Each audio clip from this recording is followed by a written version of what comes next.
Oi, gente, bem-vindos, tudo bem com vocês?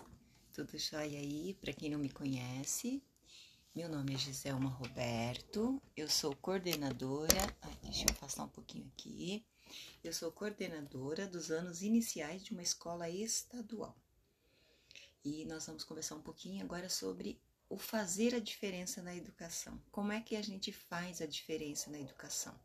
É lógico que cada um é cada um, cada professor tem o seu jeito, tem a sua prática, tem a sua pedagogia, né? Mas todos nós temos um único objetivo: ensinar os nossos alunos a alcançar, a se desenvolver plenamente, não só na escrita, não só na leitura, não.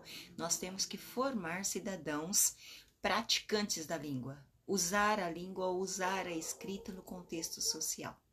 Então, é fundamental que você, professora, ensine, capacite o seu aluno para que ele se torne um leitor fluente. Tá? E como você faz isso? Sim, isso é ensinado, gente. Nós precisamos ensinar os nossos alunos a ler fluentemente. Nós precisamos ensinar os nossos alunos a ter esse olhar sobre aquilo que está escrito. Tá? E cabe sim ao professor fazer esse trabalho, porque não é fácil você ensinar a leitura para os seus alunos, não. Então não é uma coisa simples, porém ela não é simples se você não conhece, se você não domina a prática. Olá, boa noite para quem está chegando. Agora, se você, professor, está antenado, estuda, lê, se você já leu e se você ainda não leu o livro da Magda Soares, ela tem um capítulo aqui, né, que ela dedica somente para leitura, tá? Então, o capítulo 5 do livro da Magda é destinado somente à leitura. O livro todo é um espetáculo. Se você não leu, eu recomendo que você leia, que você se aproprie, que você marque, que você coloque em prática todas as dicas que tem no livro. Assim, você vai se tornar uma professora protagonista, dona do seu saber. E isso é fundamental. Para quando aquele pai desavisado chegar até você e falar: mas isso aí não tá certo, professora, como a gente já vê, né? Não é assim, eu não entendi isso. Você vai falar: olha, é assim, ele tá nessa fase, ele tá nessa hipótese, por isso que ele tá escrevendo assim. Olha, ele escreveu o E virado, tá errado? Não, ele ainda tá na fase que ele tá escrevendo espelhado. Mas ele foi escrever a palavra cavalo, só escreveu o A, o O e o O. Tudo bem, ele tá com valor, calma. Se você, professora, sabe explicar para o pai passo a passo, rapidinho, o pai vai compreender e respeitar você como profissional. Agora, se você falar para ele, falar: não, logo, logo isso passa, calma, e não explicar o porquê, você não vai ganhar respeito, tá? Então, vamos pensar um pouquinho sobre a nossa prática, sobre aquilo que a gente tem que ensinar, aquilo que a gente tem que fazer, não apenas falar, tá? Você explica o porquê, não precisa dar aula, tá? Não, você não está formando nenhum pai em professor, em pedagogo, não. Você simplesmente está falando um pouquinho com propriedade do seu trabalho. Afinal, o bom profissional, ele não tem que ensinar o passo a passo. O médico não ensina como é que ele faz a cirurgia. Se ele tem que fazer a cirurgia do coração, ele não vai explicar o passo a passo como é que ele faz. Ele vai explicar para você o porquê que você tem que fazer a cirurgia e o ganho que você vai ter após. Os riscos, tal, o procedimento, mas não é o passo a passo da cirurgia.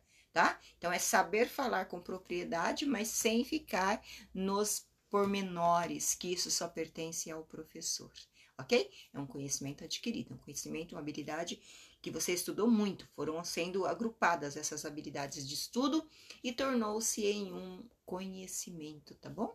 Então, não adianta a gente querer ficar ensinando aí também os pais muito detalhes que eles não vão aprender e nem tem por que aprender também, tá, gente? Então, vamos respeitar o nosso trabalho, os nossos conhecimentos aí, ok?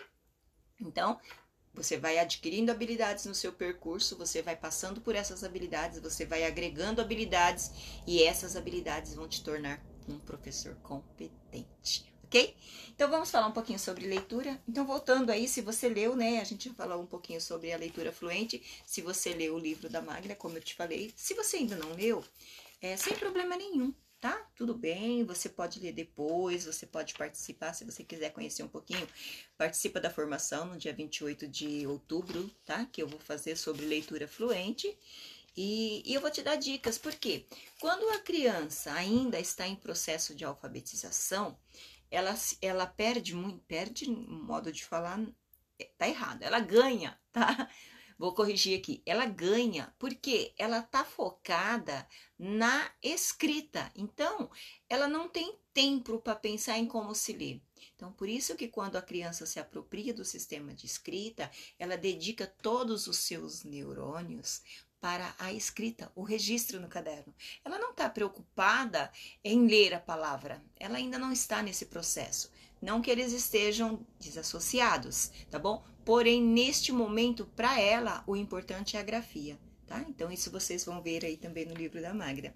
Direcionada apenas para a escrita. O professor faz a leitura com a criança, o professor fala, mas neste momento, o olhar da criança é para grafar a palavra. Com qual palavra, com qual letra começa, com qual letra termina, quantas letras tem, quantas sílabas tem. Então, neste começo, nesse início de alfabetização, o aluno está direcionando toda a sua energia para o registro da palavra, para a escrita. Depois que a criança se apropria do sistema alfabético, aí é que ela vai para a leitura. Mas primeiro ela tem que reconhecer as letras, senão não adianta nada. Uma coisa não está desassociada, porém uma vem primeiro do que a outra, para que ela possa fazer a leitura, ok?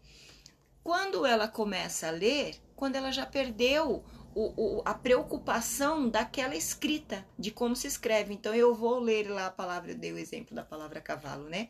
Quando eu vou ler a palavra cavalo, eu não tenho que me preocupar mais se ela começa com C, se ela começa com A. Não é esse o meu olhar. Agora, eu tenho que ouvir a sonoridade da palavra e saber um pouco da leitura dessa palavra. Então, eu vou ler a palavra cavalo e já memorizar, e já mentalmente buscar referência do que quer dizer aquilo. Tá? Então, aí sim eu estou lendo e interpretando aquilo. O que que é? Porque quando a criança ainda está no processo de registrar a palavra e ficar soletrando, silabando a palavra, e quando ela terminar e você vai lá e pergunta para ela, o que você leu? Ela te olha com a carinha de um ponto de interrogação e ela não sabe? Ela ainda não está lendo, ela está decodificando só, tá bom? A leitura, a fluência leitora, ela vem após esse processo.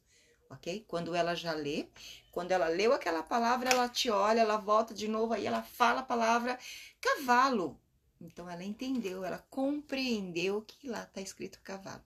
Então, houve a compreensão leitora da palavra, ok? Neste sentido. Por quê? Se essa palavra estiver em um contexto completamente diferente, por exemplo, se a gente estivesse falando de um motor de carro, e vai falar que aquele motor de carro tem tantos cavalos. Não é mais o mesmo cavalo. A minha compreensão leitora tem que ser direcionada para aquele contexto. Então, já é diferente, tá? Essa compreensão leitora vem depois, ok? Porque ela vai ter que saber o que quer dizer esse dentro de um motor de carro, o que quer dizer esses cavalos. Diferente da palavra cavalo, que ela já assimilou dentro do contexto dela, ok? Então, a leitura fluente, gente, ela precisa ser ensinada, ela precisa ser trabalhada, ela precisa ser movimentada na sala de aula e de uma forma que só você, professor, pode fazer.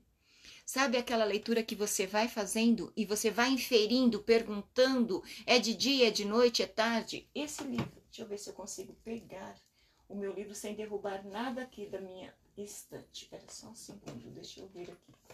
Eu vou ter que movimentar, gente, espera aí.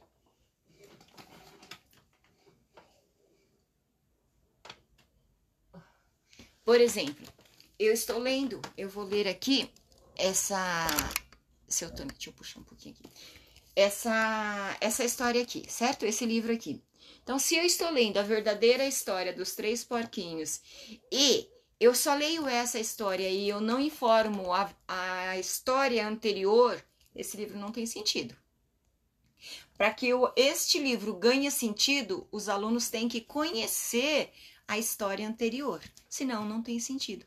precisam ter este olhar. Então, para você ensinar a leitura fluente, ela vem num processo. Não é simplesmente chegar e achar que vai explicar, que vai ler a historinha, a história dos três porquinhos aqui, né? A verdadeira história dos três porquinhos. Por que que ela é verdadeira?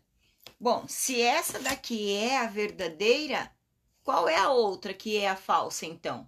Que história que o meu aluno já tem que ter conhecido para fazer essa comparação? Né, para tirar as informações que estão nessa história, que são implícitas ou explícitas, para que eu possa fazer a comparação entre um livro e o outro.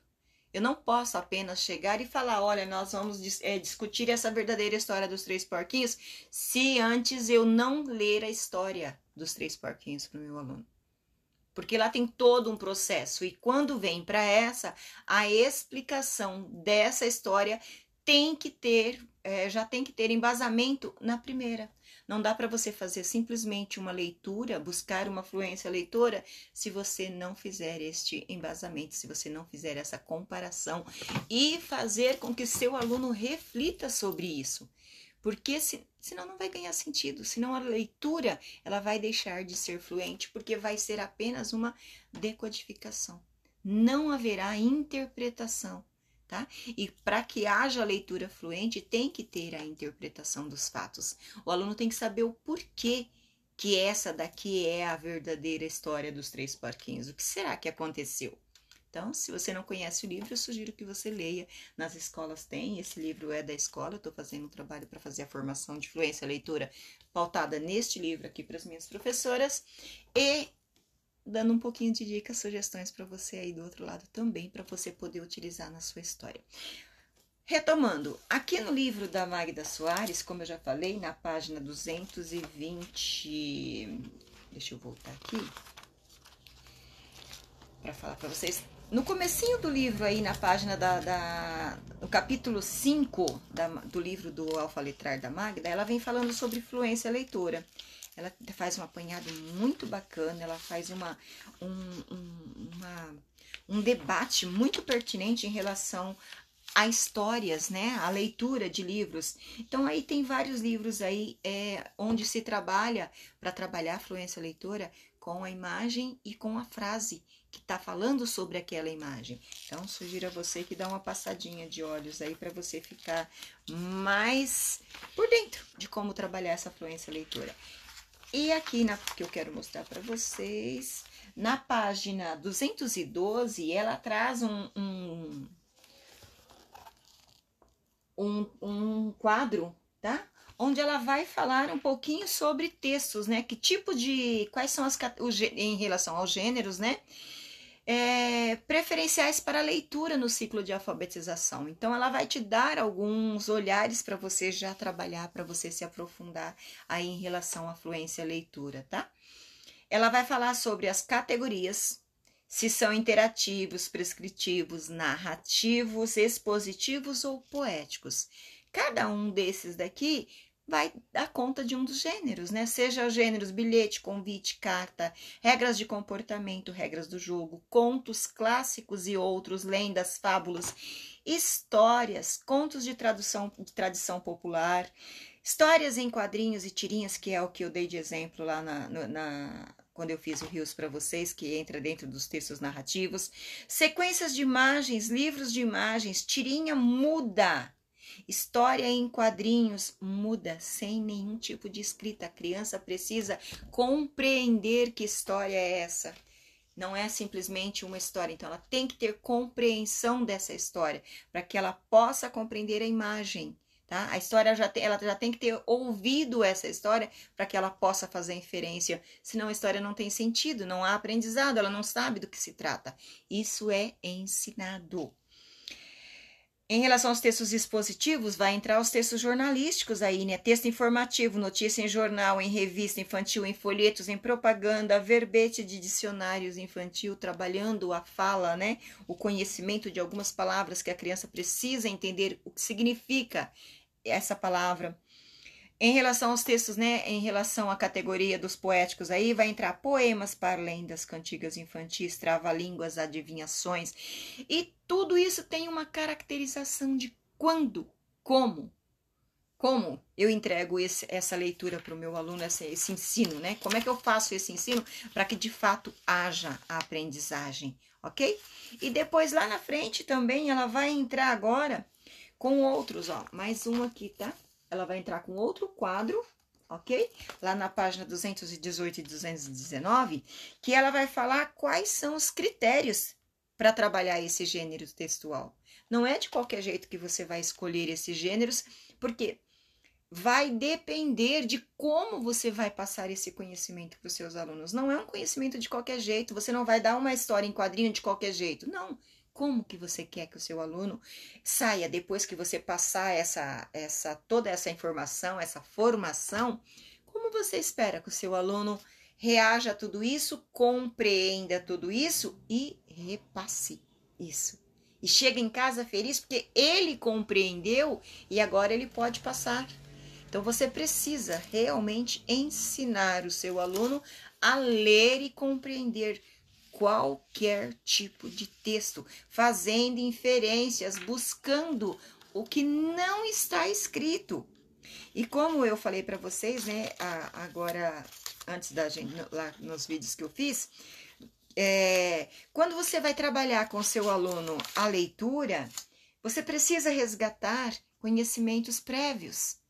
Não é chegar simplesmente voltando aqui, né? Falando aqui, ó, da HQ, que nós temos aqui do Cascão e temos o Pinóquio. 2 personagens distintos, não são das mesmas histórias, mas eles estão juntos neste novo cenário para produzir um novo saber.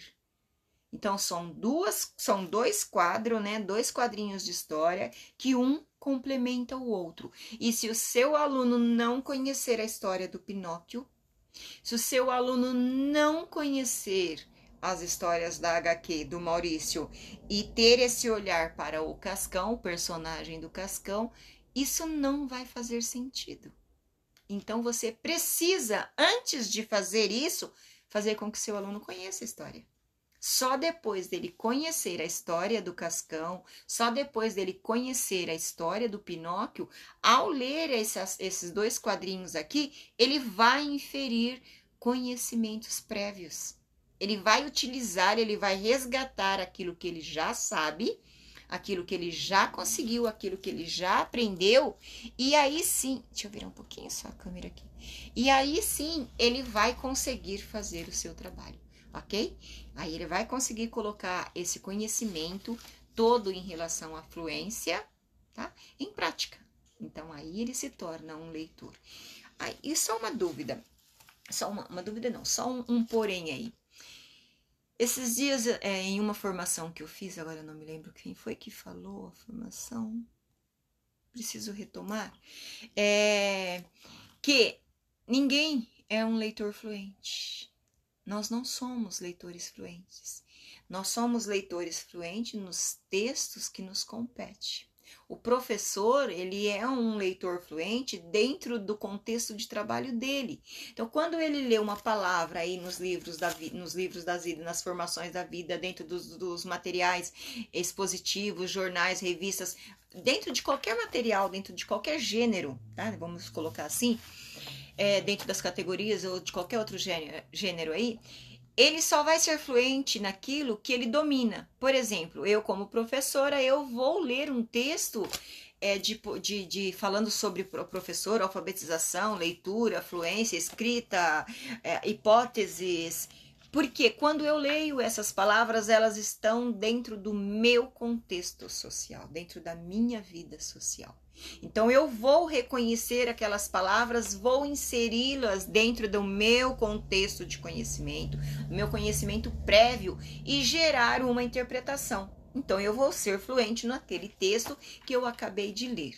Agora, se você me der um texto onde entra conhecimentos de biologia, onde vai entrar conhecimentos de medicina, palavras de uso de advogados, palavras dentro do contexto jornalístico, eu não serei mais uma leitora fluente. Por quê? Porque dentro daquele contexto vai ter palavras direcionadas apenas a quem é do conteúdo ali, da quem é daquela área específica. E eu vou me tornar um leitor fluente se eu me apropriar do que significa cada uma daquelas palavras. E eu já disse para vocês, a gente só se torna um leitor fluente quando eu não preciso mais interpretar palavra por palavra. Ela já entra dentro do meu contexto como um todo e eu já faço essa leitura, tá? Eu consigo fazer o todo. Ela já é autônoma. Eu já faço aquela leitura sem precisar decodificar palavras, ok? Então, se eu tenho essas palavras já dentro de mim, eu já sei o significado, a minha leitura tem um outro sentido. Agora, se o meu tic-teco aqui precisam parar, se eles precisam fazer primeiro a decodificação da palavra para saber o que ela significa, já não é mais uma leitura fluente. A leitura fluente é quando eu domino tudo que está lá, ok? Então, gente, olha, hoje a gente passei aqui só para dar um oi, uma palavrinha para vocês, falar um pouquinho sobre a fluência leitora, mas eu espero vocês no curso, tá? Dia 28 de outubro. Teremos uma formação sobre a fluência leitora e o uso das tecnologias, os emojis da vida, né? As imagens do nossos celulares, as mensagens que a gente troca. Como é que eu ensino o meu aluno a ser um leitor fluente usando a tecnologia? Então, eu te convido a participar. Venha comigo aí para a gente conhecer um pouquinho mais sobre a leitura fluente e onde eu insiro essa leitura, ok? Bom, vamos finalizar com o pensamento da história da HQ que a gente está discutindo aqui, que é do Cascão e do Pinóquio, né? Então, assim, neste contexto aqui, eu preciso antes, então, ensinar as duas histórias para o meu aluno, eu preciso ler as duas histórias.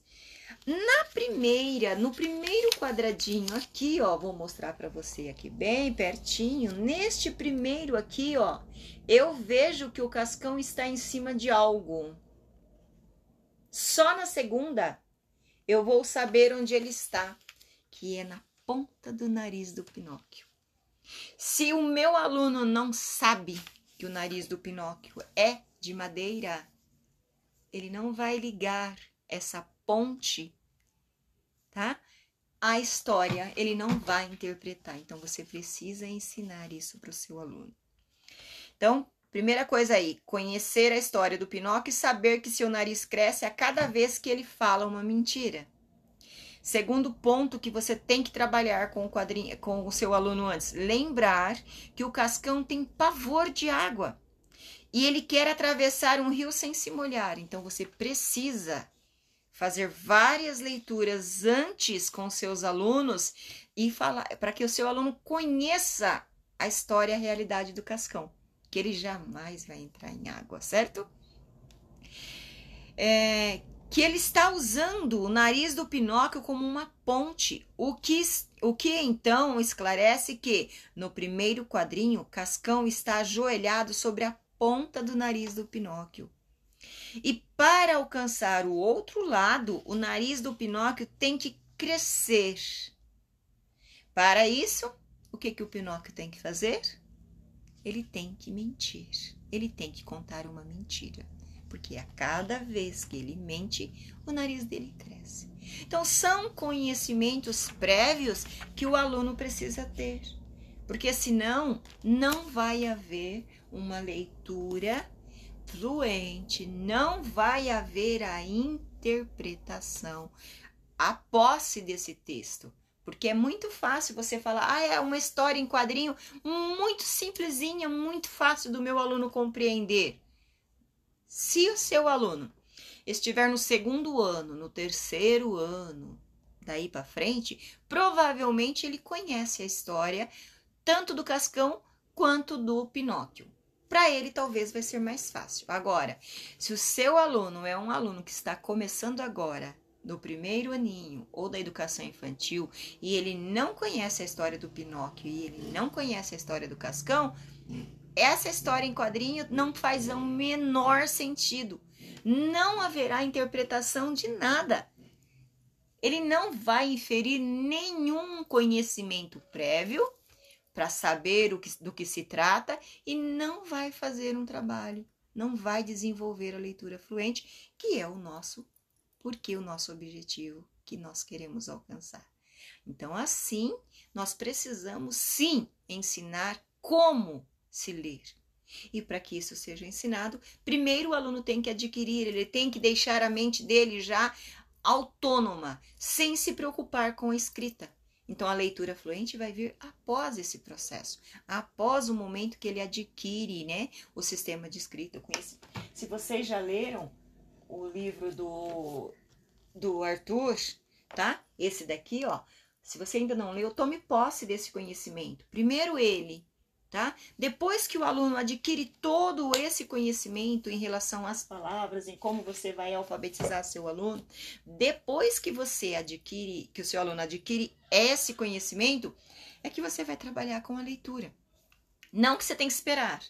Ela é paralela, mas uma funcionando junto com a outra. Primeiro ele tem que se tornar autônomo, tá? Dessa parte do registro. Só depois que ele vai se preocupar com essa leitura e com a ortografia. Não é agora, tá? Primeiro se apropria do sistema de escrito. Mais à frente ele vai se preocupar com a ortografia e com essa fluência leitora. Ok? Gente, eu espero que vocês tenham gostado. Deixa aí um coraçãozinho, joinha para mim, se vocês gostaram, o que vocês acharam. E eu convido vocês para participar, então, aí da formação no dia 28 de outubro, tá? Pelo Zoom. Nós vamos falar sobre a leitura fluente e a gente vai dar tem bastante atividades. Tem um drive com bastante coisa sobre atividades, sobre leitura fluente, dicas de que trabalhar, tá? Tudo pautado nos livros, nos conhecimentos científicos que a gente tem, ok? Espero que vocês tenham gostado da nossa conversa e eu espero que você faça a diferença para os seus alunos e para os seus professores, ok? Beijos, gente, muito obrigada pela presença de vocês aí do outro lado, ok? Beijos, tchau, tchau.